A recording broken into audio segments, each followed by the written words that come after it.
2022 is coming to an end. It is a year that captured many historical moments, some surprising, some disquieting, and some inspiring. Looking back, what were the moments that might shape the future? What should not be overlooked in a sea of information? And what were important reminders for us to carry on? Approaching the year end, I have invited many of my colleagues, Xinhua journalists stationed in various parts of the globe, to share their observations and the defining moments of the year 2022 in their eyes. As the world's most important international organization engaged in multilateral cooperation, the United Nations has been witnessing instabilities and uncertainties in the world while working to push back against despair and to find real solutions. Since the Russia-Ukraine conflict broke out in February, meetings about solutions to the crisis have persisted in the UN. China's permanent representative to the UN, Zhang Jun, emphasized that negotiation is the only way leading to the door for peace.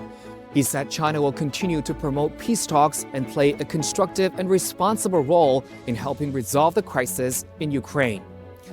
On multiple occasions at the UN, Chinese envoys have called for strengthening solidarity and cooperation, safeguarding common security, and addressing current challenges.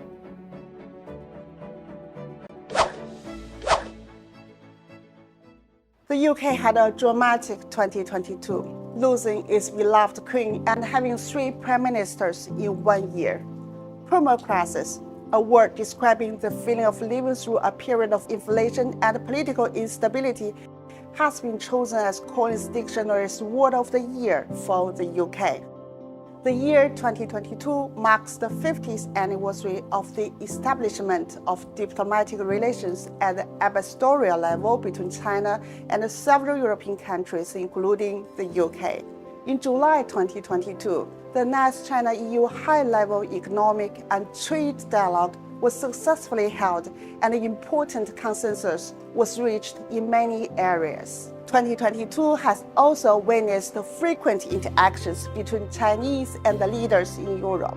From German Chancellor Scholz's visit to China, to the bilateral talks between leaders of France, Italy, Spain, and the Netherlands with China at the G20 Bali summit, to European Council's President Charles Michel's visit to China, such high-level interactions have demonstrated a positive willingness between China and the EU to continue to maintain exchanges and cooperation, and to inject more stability into a world full of uncertainties.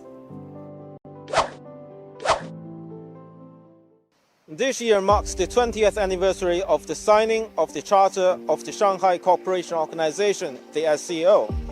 In September 2022, leaders of China, Russia, and other Central Asian countries gathered in Samarkand for the Shanghai Cooperation Organization Summit to jointly plan the blueprint for the development of Central Asia.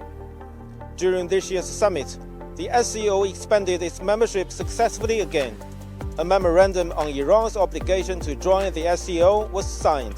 Procedure for admitting Belarus as a member has been initiated.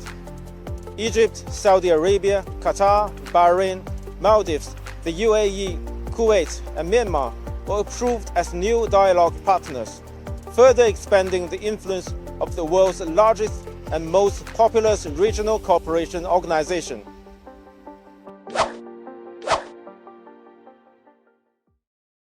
One of the most significant news happened in Indonesia was the G20 summit in Bali, which was a great success. The summit outlined the path for the world to achieve global recovery and sustainable development. The Jakarta-Bandung high-speed railway, which links the capital city Jakarta and Bandung, conducted successfully a dynamic test, which paved the way for the project to be completed and open to traffic in 2023. The project will be the first of its kind in Indonesia and Southeast Asia. Speaking of which, the ASEAN countries are signatories to the Regional Comprehensive Economic Partnership, or RCEP, which entered into force this year. It's the world's largest free trade pact, which will significantly promote the trade ties between ASEAN and other RCEP members.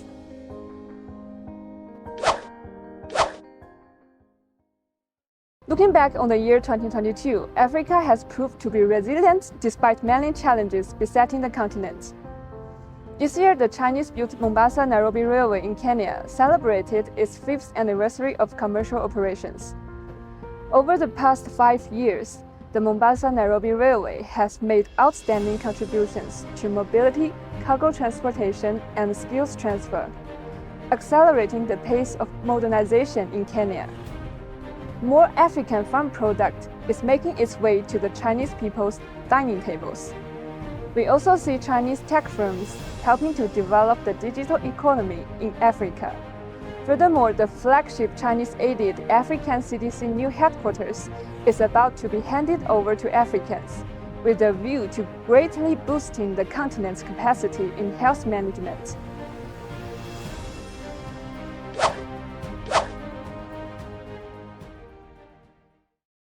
China-Latin America relations have entered a new era of equality, mutual benefit, innovation, openness, and shared benefits.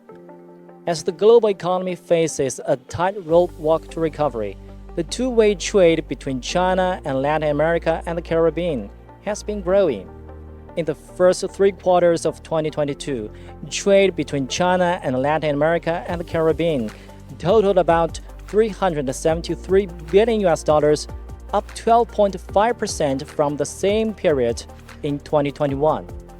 China and the Latin American countries have continued to join forces to promote economic and trade cooperation and consolidate pragmatic cooperation in infrastructure development and energy, and tap the potential growth in emerging sectors.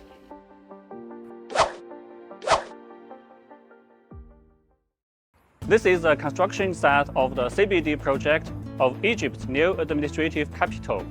As a key project of the Belt and Road Initiative, it employed more than 15,000 Chinese and Egyptian personnel on the site, largely promoting local employment and the development of Egypt's construction industry.